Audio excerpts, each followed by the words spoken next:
knowledge of how many quality sperm that they happen to have. Now, given the fact that sperm analysis is relatively inexpensive, and also the fact that freezing sperm is relatively inexpensive, I think it stands to reason that most men should at least get some window into the number and quality of their sperm.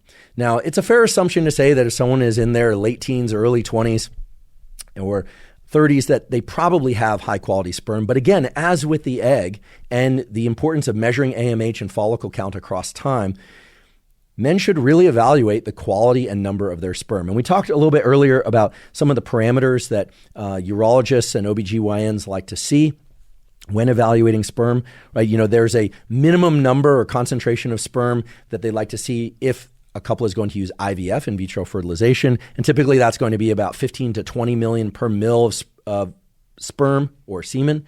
And typically they want to see somewhere between 2 and 5 milliliters of semen overall in a given ejaculate after a 72 to 48 hour abstinence period, because of course, the more ejaculations, the smaller the volume of the ejaculate in a short period of time. But after 48 to 72 hours, you more or less maximize the volume of ejaculate.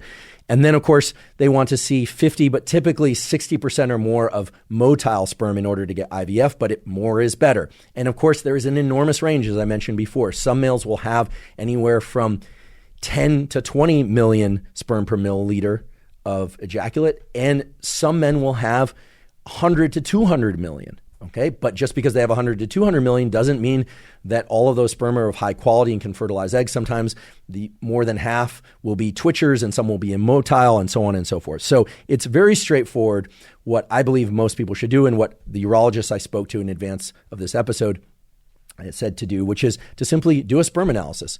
Refrain from ejaculation for 48 to 72 hours, give a sperm sample, have that sperm sample analyzed. The cost of the sperm analysis is not typically that much, okay? And considering that conception and healthy conception and fertilization is an expensive process if you have to go the in vitro fertilization route, it stands to reason that the cost is pretty well justified. You also have the option to freeze sperm over time.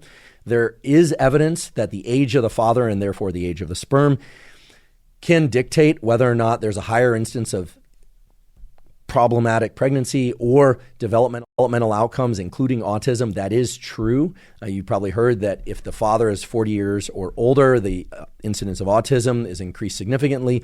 That is true, although the overall probability of having an autistic offspring, if the father, that is 40 years or older, is still quite a bit lower than you would imagine. It's not as if the probability suddenly skyrockets. Okay, so we'll have an episode on autism and genetic and non-genetic influences on autism and other aspects of the autism spectrum. But the point is this. I believe, and the urologists I spoke to who are interested in fertility and male health and sexual health suggest that men get their sperm analyzed at least once every 5 years. And certainly if they're going to want to conceive children in the distant future, that they consider freezing their sperm, because that too is fairly nominal cost in order to freeze sperm at a younger age. And of course, if you can freeze and use sperm from the time in which you were younger, why wouldn't you, right? I mean, you can still opt to go for natural pregnancy later if that's what you want to do, but having that in reserve is generally a good idea. And I discussed some of the parameters that are looked for, and perhaps most importantly, there is the possibility of an underlying issue whereby, for instance, there is very little sperm in an ejaculate. As I mentioned earlier, the seminal fluid in the ejaculate could have zero sperm in it, but the volume of ejaculate could appear completely normal. So just because your ejaculate volume is normal to you or is in that range of 2 to 5 milliliters, well, then that doesn't necessarily mean that there are any sperm there or that there are very few sperm there. And the few sperm that are there or the many sperm that are there are functionally motile. So get this analyzed. It's really worth doing. And again, it's not something you have to do every year. It's something that you want to do probably every 5 years, at least until the point where you've conceived as many children as you ever want to conceive.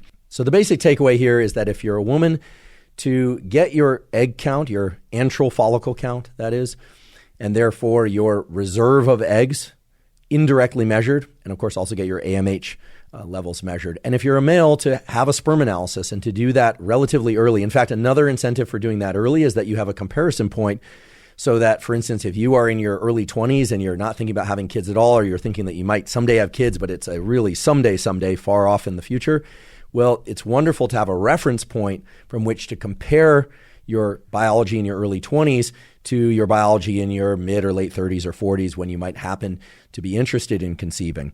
And if that doesn't provide incentive enough, I should mention, and this is important to point out, and that I think both males and females are not aware of, is that 1 in 5 couples that have issues with fertility, the issue ends up falling on the biology, that is the quality of the sperm or a lack of number of sperm. So, I think there's a misconception that when fertility is an issue, it's always an issue with the eggs.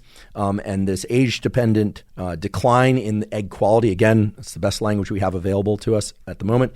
This age-dependent decline in egg quality is often to blame, but not always. 1 in 5 couples that have challenges conceiving, turns out that it's going to be an issue with the sperm. And of course, there are a number of different sperm analyses that, should all the other parameters of sperm appear normal, now, for instance, you can get a DNA fragmentation analysis. You can see whether or not the DNA of the sperm are somehow disrupted. Urologists these days are excellent at figuring out, for instance, if a male has lots and lots of sperm, everything looks great, but the shape of the head of the sperm isn't quite right. If it's not oval enough and it's too rounded, that could be a genetic defect, under which conditions there is zero probability of the male ever naturally conceiving, right? Regardless of who the female partner is. Believe it or not, males can have a ton of sperm, but if they carry a certain genetic defect, those sperm will be incapable of depositing those 23 chromosomes into the egg. However, there are ways in which that sperm can be coaxed or forced to fertilize the egg and deposit its genetic contents by in vitro fertilization and then implantation into the female. So again, lots of reasons to have a egg reserve analysis by ultrasound and AMH for females, and lots of reasons for males to have a sperm analysis.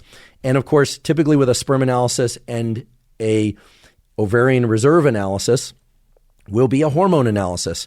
And I'm a very strong believer in people getting an insight, that is a window into their hormonal composition, not just when they encounter problems, but starting at a pretty early age, even if it's only done once every 5 years or so, having a reference point to your 20s and to your 30s and mid-30s for when you felt a certain way. Maybe, as in the case for many people I know, they actually feel better in their 40s than they did in their 20s because they're doing a lot of things to support their health. That is possible. But in many cases, people start feeling not as well, or their fertility seems to be dropping off, or any number of different parameters that we've discussed today or related to vitality and longevity seem to be dropping off over time, and they want to get an insight into what could be the issue. And hormones are sometimes, not always, but sometimes involved in those underlying issues. And there's nothing as valuable as having a reference point from a time in which things were going well to evaluate for instance, the levels of hormones, not just testosterone, but also estrogen and progesterone and so forth. So you need a comparison point in order to determine what really needs to be changed. So all of this is a strong push for people to use your insurance if you're able to put it on insurance. Oftentimes people are. And if not, to try and find a reasonable or reasonably priced way to do a sperm and egg analysis, and to ideally do a hormone analysis as well. It's really going to set you up for the maximum probability of being able to conceive children when you want to, and also to avoid a bunch of other health-related issues that involve hormones and reproductive health, and in general, to support your mental health and physical health. So I've been talking about a bunch of things to do. There are a couple of things to be mindful of to actively avoid if your goal is to be and remain fertile, and that's regardless of whether or not you want to conceive children in the future or not. Now, in the context of this discussion, the same things that we've heard to be true for other aspects of our health turn out to also be true. So let's just start with the basics. Everybody should be getting approximately 6 to 8 hours of sleep every night. That should be quality sleep. Optimizing your sleep is fundamental to balancing your hormones. Now, balancing your hormones is kind of a catchphrase for all things related to proper hormone regulation. Sleep is the fundamental layer of mental health, physical health, and performance of all kinds, and believe it or not, fertility. When people are not sleeping well or enough, stress hormones, in particular cortisol, shift to peaking later in the day, and those elevated cortisol levels later in the day cause a bunch of different problems in both males and females, many of which impact fertility. So controlling cortisol starts with controlling your sleep. It also impacts